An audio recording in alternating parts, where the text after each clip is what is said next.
Okay, we're finally gonna get to see it after such a long. How long has it been? Like 40 years of a wait. We're gonna get to see Godzilla and King Kong in the same movie in a long-awaited rematch. And Godzilla versus Kong set to come out in 2020.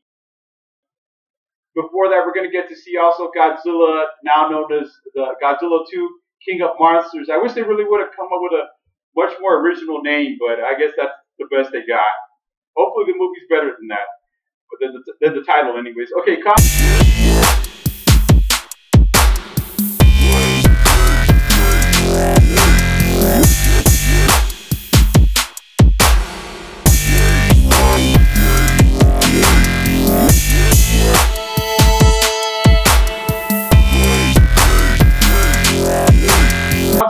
Kong Skull Island takes place in 1973 in post-Vietnam War era.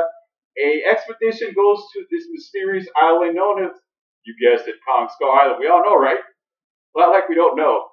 So you go into this movie knowing what's going to happen already. They're going to eventually run into King Kong, right?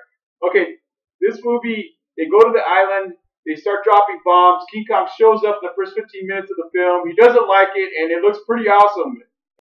It looks awesome that when he attacks the helicopters at the beginning of this film, and it really has you kind of on the edge of your seat because a lot of the shots they're doing are very different angles. They're shot in different angles, and it looks really cool. I liked it. I mean, and so he's trying to stop them from doing that, and basically that's the premise of the movie. There's an expedition, and there's a guy who got stranded at an island played by John C. Reilly. John C. Reilly's been on the island. In the first couple minutes of the film, you get to see him. In 1945 and World War II, he gets stranded there with another guy, and he's been in this island since 1945, and it's 1973 on the film. And he meets the expedition led by Samuel L. Jackson and Tom Hiddleston. And there's some more actors on here that are really good that I really like. John Goodman, and I don't really know Brie Larson at all, really, honestly. And okay.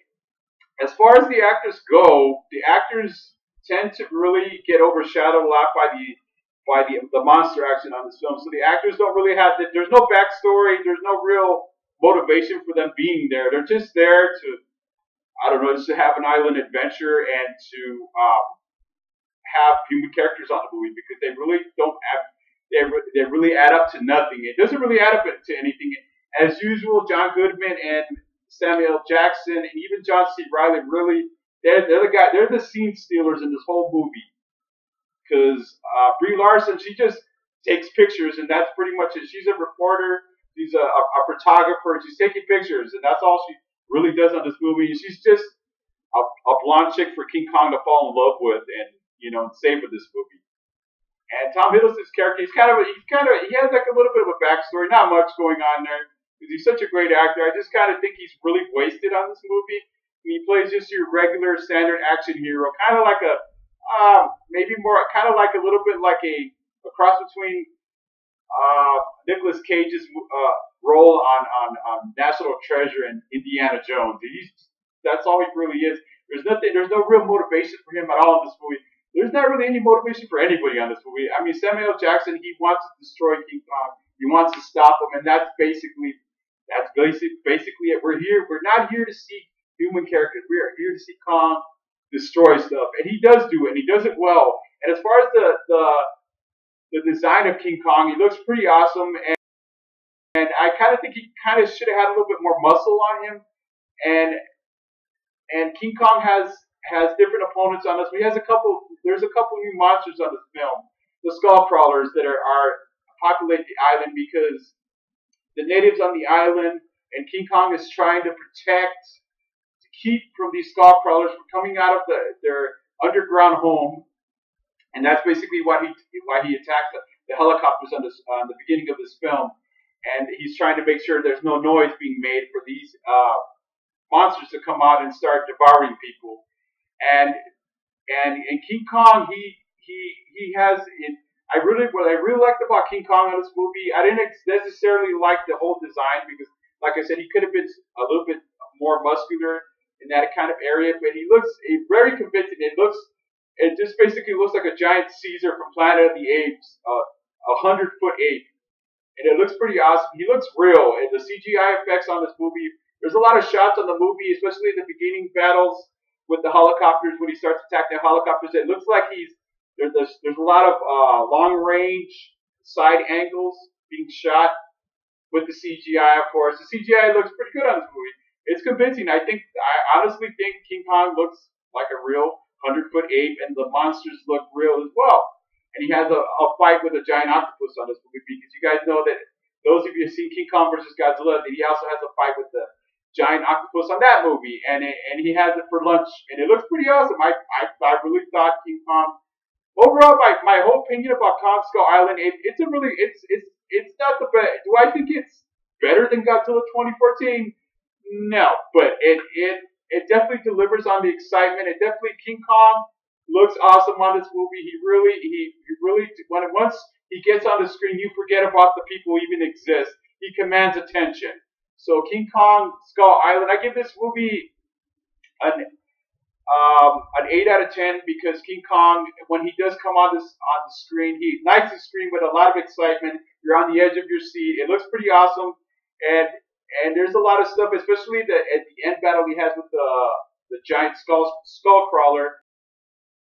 At the end, he uses a tree. He kind of shaves off the branches, kind of uses it as a club, and he also uses an anchor from a ship, an old anchor with the rotors still on it, like a little chain on it. It looks pretty awesome. I mean, King Kong is a thinking animal. He's more. If you guys remember King Kong versus Godzilla, it's made known right away that King Kong is more of a thinking animal. He does it.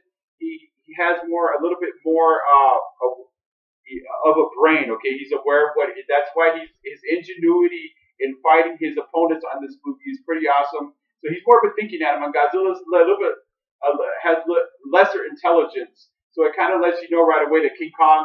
They kind of let you know that King Kong is in control. When he's fighting somebody on this movie, he's more, like I said, he uses brute strength, of course, but he also uses his brains on this movie, and it looks pretty awesome, and I really liked it a whole lot.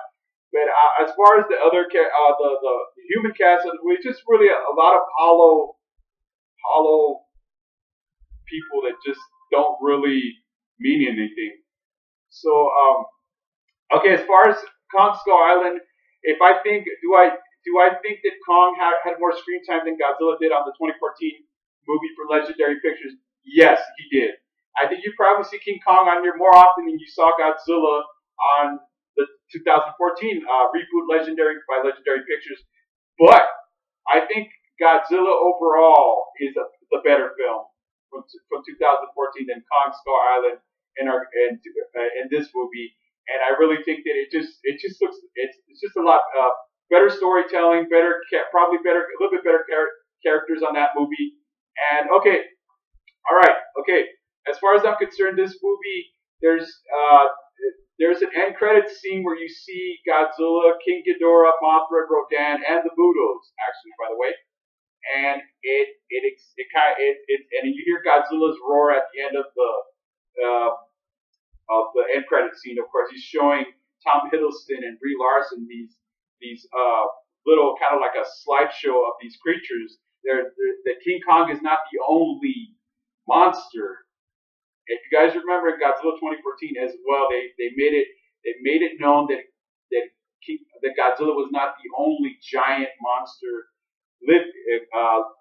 populating the world. So it kind of gave you a clue right there that what was going to happen. And so King Kong really is just a setup for that movie that we're going to see in a couple years, where eventually Godzilla fights King Kong, and then they team up to battle an even bigger threat at the end of the movie.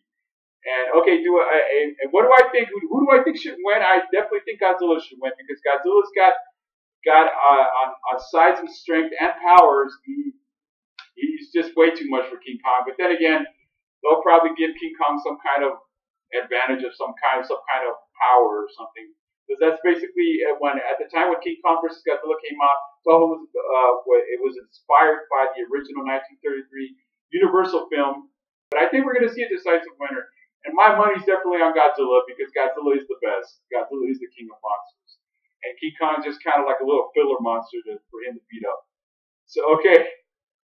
All right, man. If you like this video, please subscribe to the Film View Network. Please share your comments and opinions, and tell your friends about this channel. Okay, and I'll see you guys real soon.